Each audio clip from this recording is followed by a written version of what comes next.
할렐루야. 오늘도 함께 예배하는 사랑하는 모든 가족들에게 하나님의 은혜와 능력과 평강, 복의 복이 넘치기를 주님의 이름으로 축원합니다.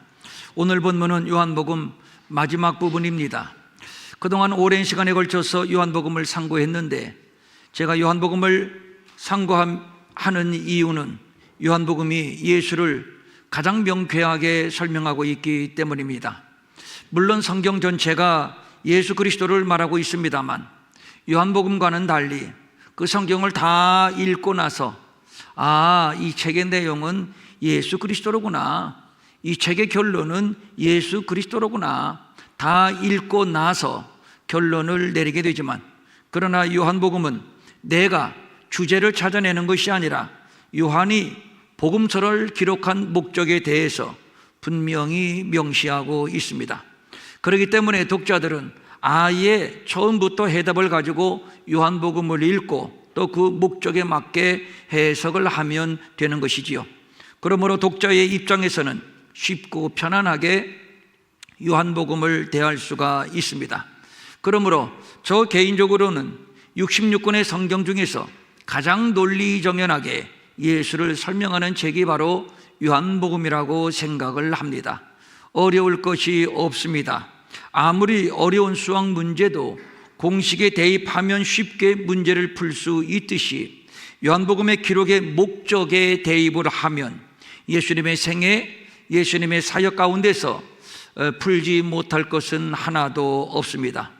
이 책에 기록되지 아니한 다른 표적도 많이 있으나 오직 이것을 기록함은, 오직 이것만 선별해서 기록함은 너희로 예수께서 하나님의 아들 그리스도이심을 믿게 하려 하며 또 너희로 믿고 그 이름을 힘입어 생명을 얻게 하려 함이니라. 이것이 요한복음의 기록 목적이면서 또 요한복음을 푸는 열쇠요 공식이기도 합니다. 예수님의 공생의 기간 동안에 하신 일들을 기록하자면 헤아릴 수 없을 만큼 많습니다. 낱낱이 기록하자면 이 세상에 쌓아두기에도 힘들 정도입니다. 과장법에 의한 수사학적인 표현이지만 표현할 수 없는 그 사랑, 표현할 수 없는 그 큰 은혜를 말하는 것이며, 인간의 지식과 언어의 한계에 담을 수 없는 무한한, 끝없는 하나님의 사랑, 하나님의 은혜, 하나님의 자비를 말하는 것이기도 합니다. 그런데 요한은 이 많은 예수님의 사역 중에서 추려서 우리의 손에 들려질 만큼만 기록으로 남겨주었습니다. 이렇게 해서 남겨진 복음서는 예수는 하나님의 아들이시며 뿐만 아니라 하나님이시다, 그 이름은 생명을 얻는 이름이며 그래서 누구든지 저를 믿으면 멸망치 않고 영생을 얻는다, 이것입니다. 그가 육신을 입고 세상에 오셨으니 아버지의 독생자의 영광입니다. 모세가 광야에서 뱀을 든 것 같이 인자도 들려야 하리니 이는 그를 믿는 자마다 영생을 얻게 하려 하심이라. 예수는 십자가에 들려지게 될 것이고 이로써 모세로 말미암아 주어진 율법의 시대는 끝이 나고 누구든지 저를 믿는 자마다, 예수를 믿는 자마다 멸망치 않고 영생을 얻는 은혜의 시대가 열렸습니다. 그래서 요한은 예수를 가리켜서 은혜 위에 은혜라고 말하고 그는 우리의 구주, 우리의 그리스도이심을 말하고 있습니다. 이 목적과 방향성을 가지고 요한은 의도적으로 내용과 순서를 편집해서 자신의 복음서를 기록한 것입니다. 그래서 우리가 몰랐던 문제를 풀어가는 기쁨을 새록새록 얻는 것처럼 요한복음을 읽을 때마다 예수를 알아가는 기쁨, 예수를 풀어가는 기쁨을 새록새록 얻게 되는 것이죠. 예를 하나 들겠습니다. 예수님의 공생의 사역 중에서 가장 첫 번째 사역은 가나 혼인잔치에서 물로 포도주를 만드신 표적입니다. 이 표적을 어떻게 해석해야 하는 겁니까? 우리도 예수님처럼 물을 가지고 포도주를 만들 수 있다는 말씀인가요? 문제가 발생되었을 때 예수님에게 요청하기만 하면 예수님은 한 방에 해결해 주시고 우리의 상황은 금방 역전이 된다, 이것을 가리키는 말씀인가요? 기왕 항아리를 준비한다면 6개가 아니라 10개, 아니 20개, 아니 그 이상으로 준비했다면 잔치에서 실컷 쓰고, 그리고 그 남은 것을 시장에 갖다 팔면 많은 돈을 벌 수 있었을 텐데, 그러므로 우리는 가능하면 많은 항아리를 준비해서 부자가 되자, 이런 건가요? 성경을 왜곡시키면 안 됩니다. 성경의 원계시자는 하나님이시고, 그러므로 성경을 이해할 때 원계시자의 의도가 무엇인지 그곳에 초점을 맞추어야 합니다. 이미 우리가 상고한 말씀이기는 합니다만, 포도주는 예수님의 보혈을 상징하는 예표요, 그 보혈로 말미암아 세워지는 거룩한 가정의 탄생을 말하는 것입니다. 이것이 이후에 나오는 물과 성령으로 거듭나는 니고데모와의 대화로 연결이 되고, 이것이 또 그 이후에 나오는 예수님과 사마리아 여인과의 만남의 사건으로 연결이 됩니다. 이 물을 마시는 자마다 다시 목마르려니와 내가 주는 물을 마시는 자는 영원히 목마르지 아니하리니. 혼인잔치에서 가족들이 혼인을 위하여 준비한 포도주는 쉽게 마르고 쉽게 떨어지고 결국에는 실패일 수밖에 없지만, 그 얘기입니다. 내가 주는 물을 마시는 자는 영원히 목마르지 아니하리니 내가 주는 물은 그 속에서 영생하도록 솟아나는 샘물이 되리라. 정리하면 혼인잔치의 포도주가 물과 성령으로 거듭남으로 이어지고, 이것은 또 영생하도록 솟아나는 샘물로 풀어지면서 결국 십자가에서 흘리신 예수님의 보혈로 귀결이 됩니다. 또한 혼인잔치의 표적은 신령한 가정교회의 탄생을 예표한다고 말씀을 드렸습니다. 이 표적이 사마리아 여인과의 대화로 연결이 됩니다. 육적으로 맺어지는 가정의 불완전성, 육적으로 맺어지는 가정의 불완전성, 이것은 당연한 것입니다. 왜냐하면 아담의 죄성이 유전된 인간들의 결합이기 때문입니다. 이것이 포도주가 떨어진 신혼의 가정, 그리고 남편 5명과 살았지만 행복하지 못했고, 그리고 지금은 6번째 남편과 살지만 여전히 행복하지 않은 사마리아 여인의 가정을 통해서 이 여실이 폭로되고 있습니다. 이런 세상에 하나님은 새로운 창조를 계획하셨으니 예수 그리스도를 신랑으로 하는 신령한 가정교회의 탄생입니다. 이것이 혼인잔치 그리고 사마리아 여인의 에피소드에 잘 나타나 있습니다. 사람마다 먼저 좋은 포도주를 내고 취한 후에 낮은 것을 내거늘 그대는 지금까지 좋은 포도주를 두었도다. 예수님으로 말미암아 만들어지는 좋은 포도주, 세상에서는 맛보지 못하는 좋은 포도주, 무엇입니까? 예수로 말미암아 창조되는 신령한 가정을 말하는 것이며, 그리고 물동이를 버려두고 동네로 뛰어들어가 사마리아 여인이 외치지요. 와서 보라, 내가 그리스도를 만났다. 무엇인가요? 그리스도로 말미암은 새 가정의 창조를 말하는 것이요, 이 가정은 단순한 생물학적인 가정이 아니라 아버지께 참되게 예배하는 자들은 영과 진리로 예배할 때가 오나니 곧 이때라. 아버지께서는 자기에게 이렇게 예배하는 자를 찾으시느니라. 가정교회의 탄생을 말하는 것이며, 이것은 아담과 하와의 범죄로 말미암아 파괴된 에덴의 회복, 하나님 나라의 회복을 말하는 것이며, 또 무엇이지요?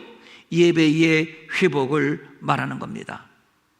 오늘 본문 24절은 이런 말로 시작을 합니다. 이 일들을 증언하고 이 일들을 기록한 자가 이 사람이라. 요한복음의 저자에 대해서 요한복음은 끝까지 침묵하고 있습니다. 요한복음의 저자는 요한이다 라고 어디에도 언급하고 있지 않습니다. 그러나 학자들은 이것은 분명 사도 요한의 그림을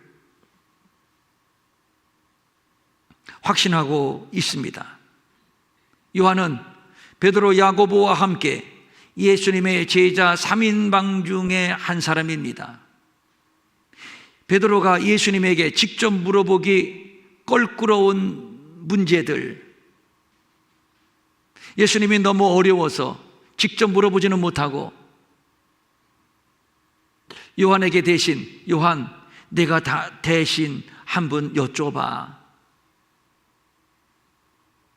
요한을 시켜서 대신 예수님에게 물었을 정도로 요한은 예수님과 가장 친화적인 제자였습니다. 그래서 만찬자리에서 예수님의 가슴에 눕기도 했고 자신을 소개하는데 예수님의 사랑하시는 제자라고 그렇게 기록을 했습니다. 그리고 가장 오랫동안 남았던 제자요, 아마도 다른 제자들에 비하여 가장 나이가 어렸을 것으로 보고 있습니다. 요한복음은 말미에서 이런 기록을 남깁니다. 우리는 그 증언이 참된 줄 아노라. 요한복음은 예수님이 사랑하는 요한의 참된 증언입니다. 예수님께서 특별히 사랑하는 제자, 예수님의 특별한 사랑을 받는 제자의 증언이니만큼 거짓일 수 없습니다. 그래서 참된 증언입니다. 요한은 예수님의 제자로서 가장 가까운 거리에서 예수님을 경험한 사람입니다. 그래서 요한의 다른 저서에서 이렇게 고백을 합니다. 태초부터 있는 생명의 말씀에 관하여는 우리가 들은 바요, 눈으로 본 바요, 자세히 보고 우리의 손으로 만진 바라. 요한은 예수를 오관을 통해서 경험을 했습니다. 대충 듣고 대충 본 것이 아닙니다. 자세히 보고 그것으로 부족해서 직접 손으로 만지기까지 했습니다. 무슨 얘기입니까? 요한은 자신의 증언이 틀림없는 사실이라는 것을 강조하고 있는 겁니다. 아니, 사실의 차원을 넘어서 진리라는 것입니다. 사실과 진리, 이 개념은 같은 것 같지만 차이가 있습니다. 1 더하기 2, 이것은 사실입니다. 지구는 공전과 자전을 통해서 낮과 밤이 만들어진다. 이것도 사실입니다. 누구는 공부를 열심히 해서 1등을 했고 누구는 먹고 놀기만 해서 꼴등을 했다. 이것도 사실입니다. 예수님이 역사적인 인물, 이거 사실입니다. 예수님께서 죽으셨지만 부활하신 것 믿거나 말거나 이것도 사실입니다. 예수님을 기준으로 해서 역사가 기원 전, 기원 후로 나뉩니다. 이것도 사실입니다. 그러나 진리는 여기에서 한 걸음 더 나갑니다. 예수는 태초부터 계신 말씀이시며 하나님의 아들이시며 또한 하나님이시다. 그는 창조주이시며 또한 생명의 빛이시다. 그의 죽음은 죄인을 대속하기 위한 죽음이며 부활하심으로 말미암아 우리가 그를 믿을 때 우리도 예수님처럼 부활하고 우리도 예수님처럼 영생한다. 이것은 사실을 뛰어넘는 진리라는 점에서 우리의 믿음이 되는 겁니다. 진리는 영원히 변하지 않습니다. 어느 특정한 지역, 어느 특정한 사람에게만 해당되는 것이 아니라 시간과 공간을 초월해서 모든 사람에게 적용된다는 점에서 그래서 진리입니다. 나를 구원한 이 진리의 복음이 너를 구원하고 너를 구원한 이 진리의 복음이 만 백성을 구원하기에 지난날에 이 진리의 복음으로 수많은 영혼을 구원했고 지금도 이 진리의 복음으로 수많은 영혼들이 구원을 받고 앞으로 수많은 영혼들이 구원을 얻을 것, 이것은 영원까지 변하지 않습니다. 그래서 진리입니다. 요한은 자신의 복음서에서 예수는 하나님의 아들이시며 그리스도이시며 그를 믿으면 영생을 얻는 진리를 증언하고 있습니다. 증언, 여기에서 증언이라고 하는 말은 순교라고 하는 말을 다르게 표현할 때 사용되던 단어이기도 합니다. 실제로 돌에 맞아 순교한 스데반을 가르쳐서 증인이라고 말하고 있고, 또 요한계시록에서 적그리스도를 예수의 증인들의 피에 취한 자라고 그렇게 말하고 있습니다. 예수의 증인들의 피에 취한 자, 그게 사단이고 그게 적그리스도입니다. 그러므로 예수의 증인은 순교자입니다. 예수의 증인은 순교자입니다. 증인은 예수를 입으로 증거할 뿐만 아니라 생의 전부를 던져서 생명을 걸고 증거하는 사람입니다. 그러므로 예수의 증인은 예수를 진리로 믿는 사람들이며 목숨을 걸고 진리를 사랑하는 사람들이라고 할 수 있는 겁니다. 그래서 요한은 말합니다. 내가 진실로 진실로 너희에게 말하노니 한 알의 밀이 땅에 떨어져 죽지 아니하면 한 알 그대로 있고 죽으면 많은 열매를 맺느니라. 예수님은 하나님의 말씀을 십자가로 증언하신 분이시며, 그래서 예수님은 십자가에 자기의 생애를 바친 것입니다. 예수님뿐인가요? 제자들도 역시 마찬가지입니다. 예수를 위해서 하나뿐인 목숨을 바쳤습니다. 예수가 진리이기 때문입니다. 바울도 같은 고백을 했지요. 이는 내게 사는 것이 그리스도니 죽는 것도 유익함이니라. 그리스도를 위해서 죽는 것도 유익하다고 고백하는 것은 그리스도가 진리이기 때문입니다. 예수는 태초부터 계신 말씀이 되는 진리이며 하나님의 아들이시며 하나님이신 진리이며,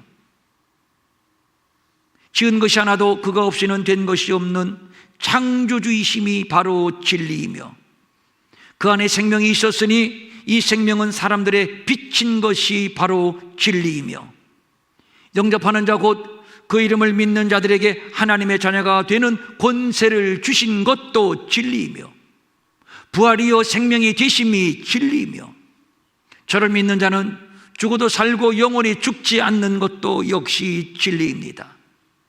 요한은 예수님과 동거동락하면서 이 진리를 경험했고 이 진리에 자기의 생애를 던졌고, 죽어도 좋다 목숨을 걸고 자신의 복음서를 통해서 이 진리를 증언하고 있는 겁니다. 이 일을 증언하고 누구에게 증언하는 것인가요? 이 글을 읽는 수많은 성도들입니다. 물론 요한은 복음서를 기록할 때 내가 성경을 기록한다 라고 기록한 것은 아닙니다. 당시 이방 세계의 성도들에게 들려줄 생각으로, 가르쳐줄 생각으로 이 글을 기록한 것입니다. 그러나 하나님은 놀라운 계획을 갖고 계셨으니 요한이 쓰는 이 글이 장차 성경이 될 것이며, 오고 오는 세대의 수많은 사람들이 요한의 복음서를 읽음으로 인해서 아하, 예수는 하나님의 아들이시구나, 아하, 저를 믿으면 멸망치 않고 영생을 얻는구나, 아하, 역시 예수는 그리스도이시구나. 요한의 복음서를 통해서 요한이 경험한 진리를 요한복음을 읽는 모든 독자들이 경험하게 될 겁니다. 하나님은 이것을 계획하신 겁니다. 여기까지는 요한이 생각하지 않았을 수 있지만 어쨌든 성령께서 요한을 감동시키셨고, 그래서 요한은 목숨을 걸고, 죽으면 죽으리라 목숨을 걸고 순교적인 각오로 복음서를 기록한 것입니다. 그런 흔적입니다. 흔적을 남긴다는 것은 당시 로마의 핍박이 극에 달한 시기이니만큼 그만큼 위험을 담보하는 일입니다. 그럼에도 요한은 글을 씁니다. 자신이 경험한 예수가 진리이기 때문입니다. 제가 한글 성경을 찾아봤는데 우리가 진리라고 하는 단어를 얼마나 많이 듣습니까? 그렇죠? 우리가 신앙생활 하면서 가장 많이 듣는 단어 가운데 하나가 바로 진리입니다.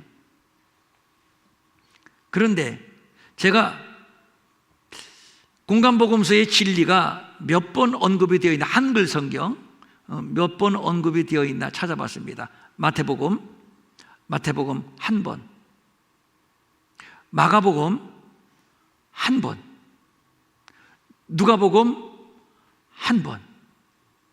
저도 깜짝 놀랐습니다. 너무도 의외였습니다. 그렇게도 말하고도 닳도록 말을 했고 들었던 진리라는 단어가 마태복음에 1번, 마가복음에 1번, 누가복음에 1번. 제가 뭐 다른 영어 성경이라든가 다른 뭐 원어 성경을 찾아본 것이 아니고 한글 성경을 찾아봤습니다. 그러나 거의 맞을 겁니다. 1번씩입니다. 그런데 요한복음에만 17번, 그리고 요한이 쓴 요한 1, 2, 3서 여기에 15번 언급이 되었습니다. 그만큼 요한은 예수를 진리라는 관점에서 바라보았고, 그래서 예수를 소개할 때 은혜와 진리가 충만하신 분, 예수를 진리를 증언하기 위하여 오신 분, 그리고 성령을 말할 때에도 예수를 증거하는 진리의 영, 진리의 성령이라고 그렇게 기록하여 우리에게 소개하고 있습니다. 예수는 온 백성, 만 백성의 구주이십니다. 이 말은 예수는 온 백성을 구원하는 진리, 온 세상을 구원하는 진리라는 얘기요. 그래서 바울은 말합니다. 하나님은 모든 사람이 구원을 받으며 진리를 아는데 이르기를 원하시느니라. 그래서 하나님은 당신이 세상을 이처럼 사랑하사 하나밖에 없는 독생자를 세상에 보내셨습니다. 무엇으로? 진리로. 요한이 글로서 복음서를 남긴 것도 바로 이런 목적입니다. 직접 만나지 못한 자들에게 자신이 만난 진리이신 예수 그리스도를 가르쳐주고 싶었습니다. 전하고 싶었습니다.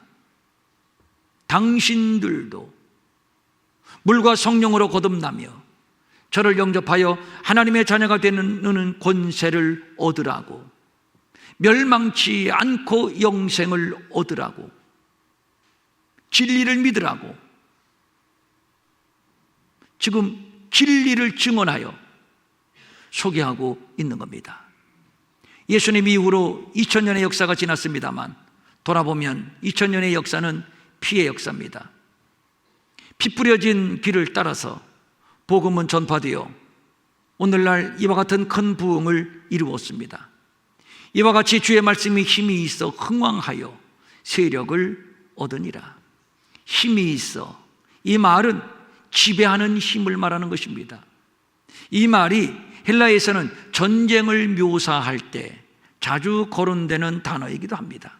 그리고 세력을 얻는다, 이 말은 승리한다, 확장한다, 이런 뜻이죠. 이 말은 당시 에베소 교회의 부흥을 말한 것인데, 에베소가 어떤 곳이냐? 헬라 문화가 꽃을 피우던 도시, 무역이 발달해서 굉장히 부유한 도시, 특별히 아담의 여신을 축으로 해서, 아데메가 아니고 아데미 여신을 축으로 해서 온갖 잡신들, 우상들, 마술이 만연하던 도시였습니다. 제가 오래전에 이 에베소를 가봤거든요. 도시 전체가 도시 전체가 우상으로 가득했습니다. 그런데 놀랍게 이곳에 복음이 전파되고 바로 이곳에 하나님의 공동체가 큰 세력을 얻어서 힘있게 성장했고, 그리고 이곳이 소아시아 기독교 부흥을 이루는 중심지가 되었습니다. 그러면 어떻게 에베소가 이 같은 큰 부흥을 이룰 수가 있었을까요?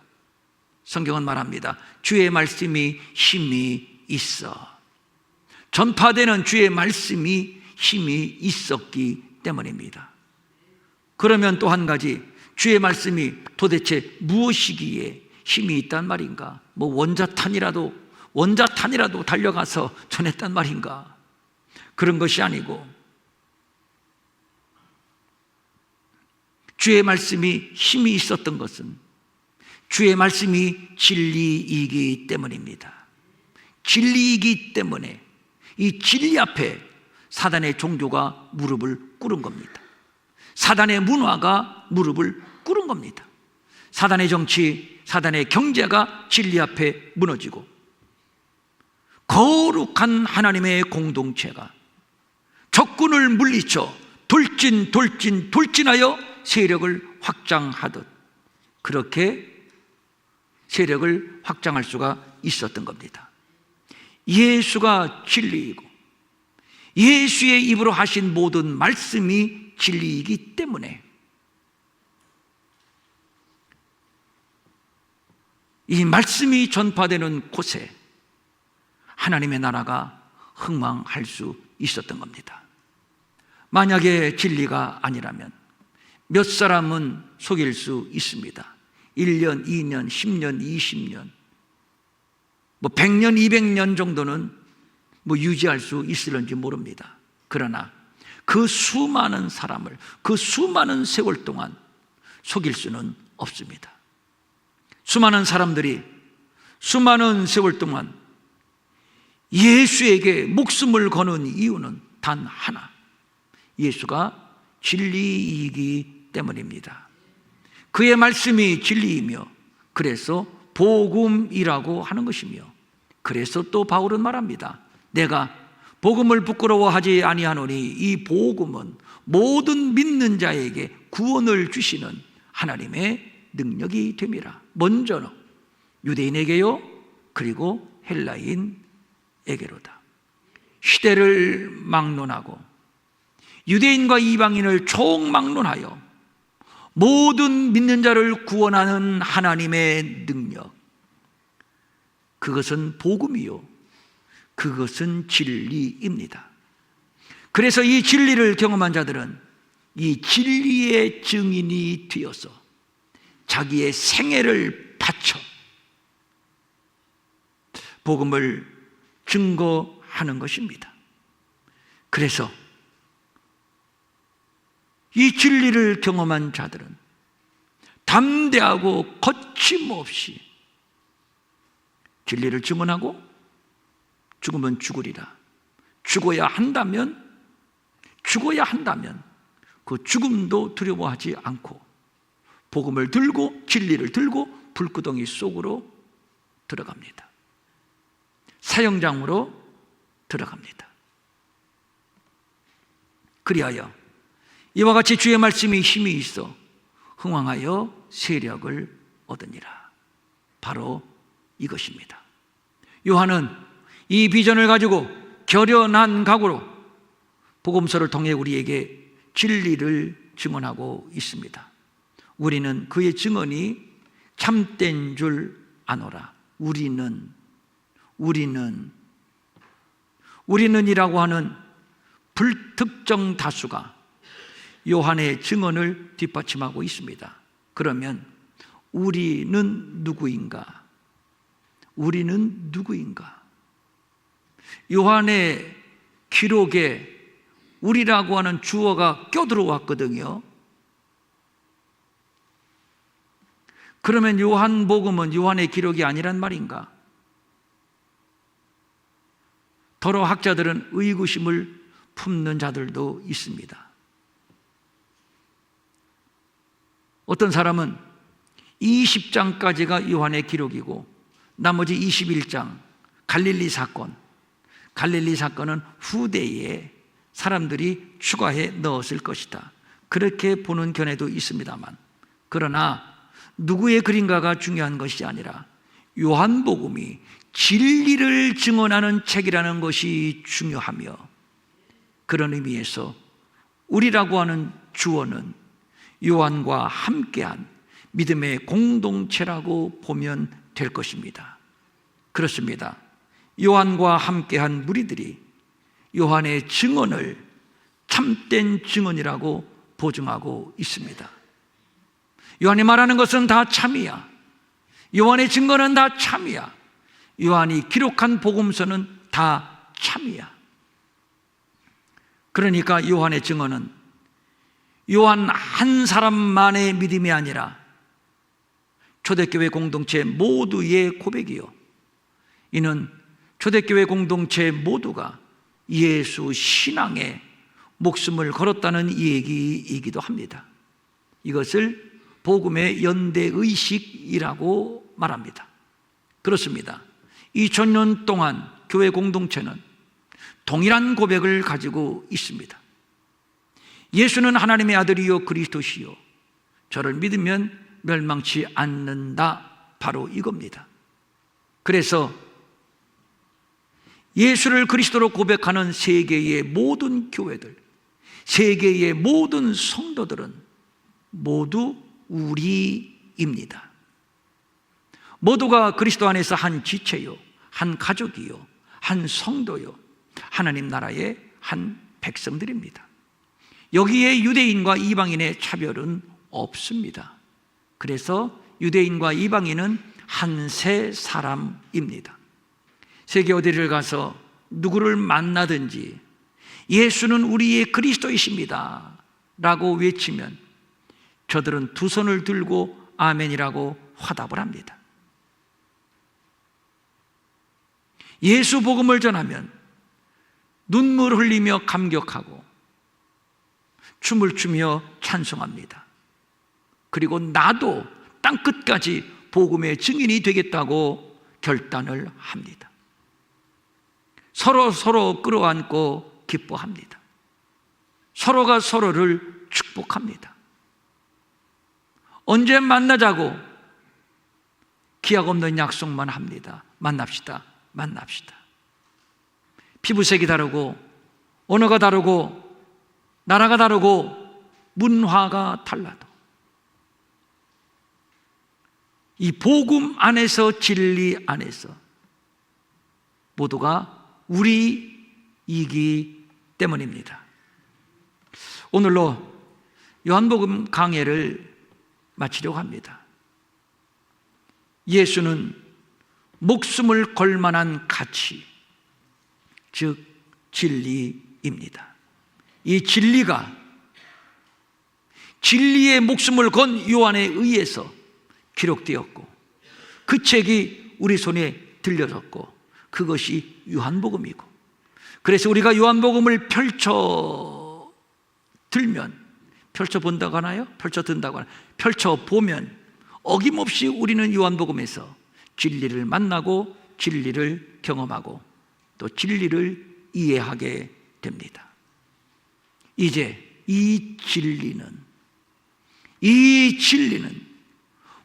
진리의 목숨을 건 또 다른 증언자들에 의해서 또 다른 지역, 또 다른 사람들에게 전파될 겁니다. 이것이 오늘 우리가 요한복음 강해를 통해서 진리를 깨닫고 진리를 경험한 우리들의 사명임을 성령님이 도전해 주고 계십니다. 내일부터 한 주간 유튜브 말씀 묵상을 통해서 한 번 더 요한복음을 들춰볼 것인데, 요한복음 첫 장부터 마지막까지 통으로 어떻게 우리가 요한복음을 이해할 수 있는가? 요한이 21장으로 이루어진 이 짧은 요한복음을 통해서 얼마나 질서정연하고 논리적으로 과학적으로 예수가 진리임을 증언하고 있는가를 우리가 한번 통으로 그렇게 살펴보려고 합니다. 오늘 말씀이 좀 어렵고 이해가 안 되신 분들 계실 줄로 아는데, 내일부터 9시에 저와 함께 유튜브를 통해서 만나면 더 자세하게, 더 쉽게 이해를 할 수가 있을 겁니다. 그렇게 되면 완전히 요한복음에 푹 빠지게 될 겁니다. 요한복음에 빠지는 것은 예수에게 빠지는 것이고 진리에 빠지는 것이고, 이대로 가만히 있을 수 없다는 내 안에 불타는 열망이 타오르게 될 것이고, 그래서 우리는 진리를 증언하는 증언자가 될 것입니다. 내일부터 9시에 또 저하고 함께 만나겠습니다. 일어나셔서 눈을 감고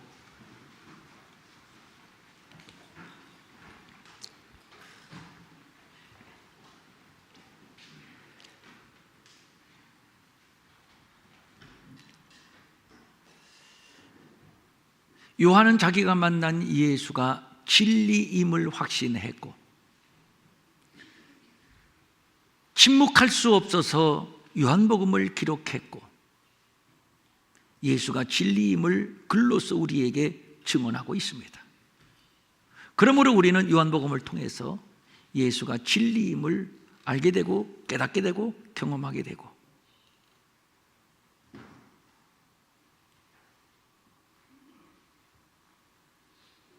우리도 이 진리를 증언하는 증언자가 되어야 되겠다고 결단하게 됩니다.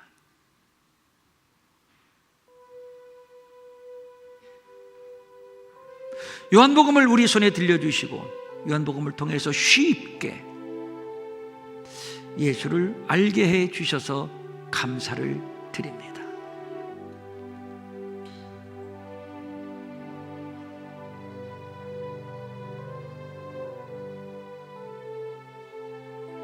이제부터 우리가 요한복음을 대할 때 요한복음을 통해서 더 또렷하게 예수가 발견되고 더 또렷하게 진리가 깨달아지고,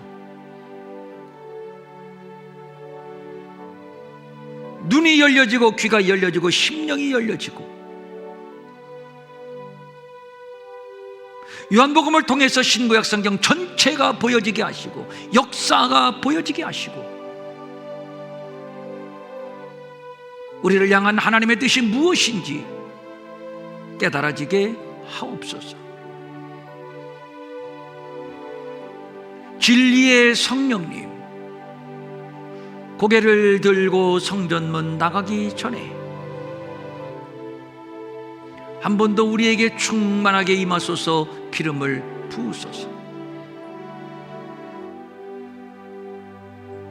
이 진리를 전하지 아니하고는 견딜 수 없는 요한과 같은 불타는 마음을 우리에게 더하여 주시옵소서. 하나님의 말씀이 흥왕하여 세력을 더하여 가니라. 우리 안에서, 우리 가정에서, 우리 교회에서, 이 나라 이 민족 가운데 이 진리의 말씀이 흥왕하여 더 세력을 확장해 가게 하시고, 열방으로 땅끝까지 계속 뻗어가게 하옵소서.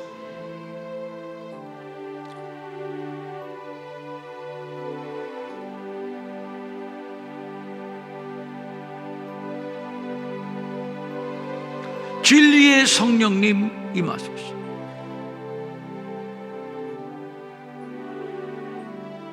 충만하게 임하소서. 오직 진리의 사람들이 되게 하여 주시옵소서. 오직 진리의 증언자들이 되게 하여 주시옵소서.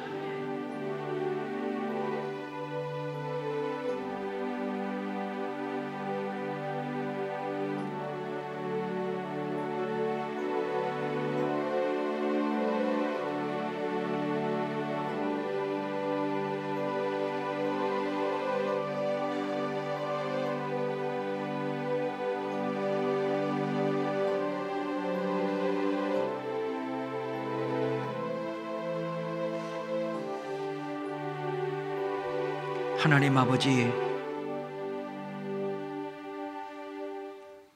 오래 예수 믿는다고 했는데 직분도 가졌고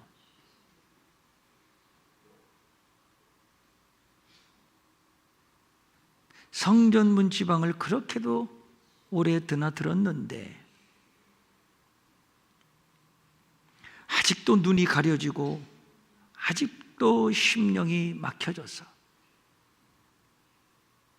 예수가 누구인지, 진리가 무엇인지 알지 못하는 자들이 얼마나 많은지 모릅니다.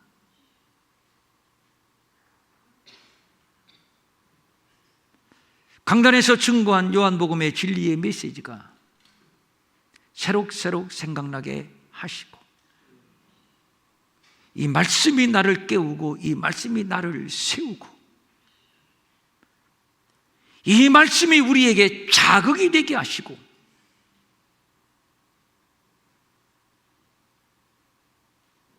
우리를 증언자로 세워주시옵소서.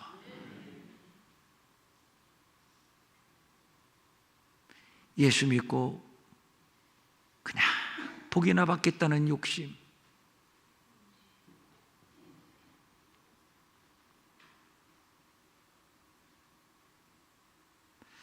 이 세속적인 욕심을 제거시켜 주시고 우리의 심령의 그릇에 진리를 담게 하시고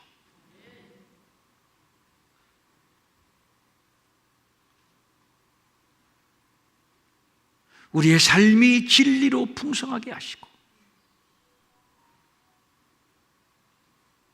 그래서 예수 그리스도로 말미암은 이전에 맛보지 못했던 포도주, 영생하도록 솟아나는 샘물이 되리라. 하나님 나라가 우리 안에서 회복되게 하시고 교회가 회복되게 하시고 특별히 우리의 가정교회로, 신령한 가정교회로 세워지게 하여 주시옵소서. 간절한 소망을 가지고 각종 예물을 주님 앞에 올립니다.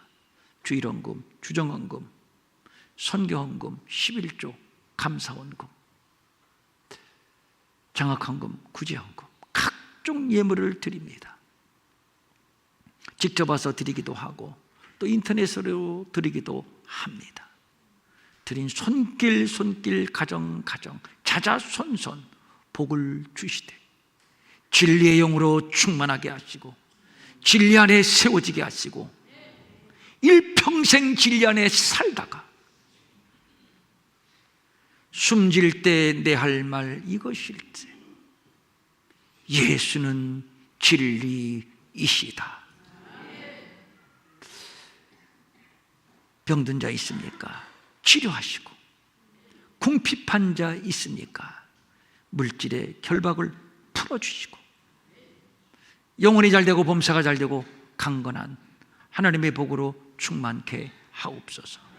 마음은 원이지만 가진 것이 없어 드리지 못해 민망히 여기는 성도들을 위로하시고 저들에게도 물질 주셔서 한 가지로 주님 앞에 바치며 쓰며 도우며 사는 풍성함이 있게 하여 주시옵소서.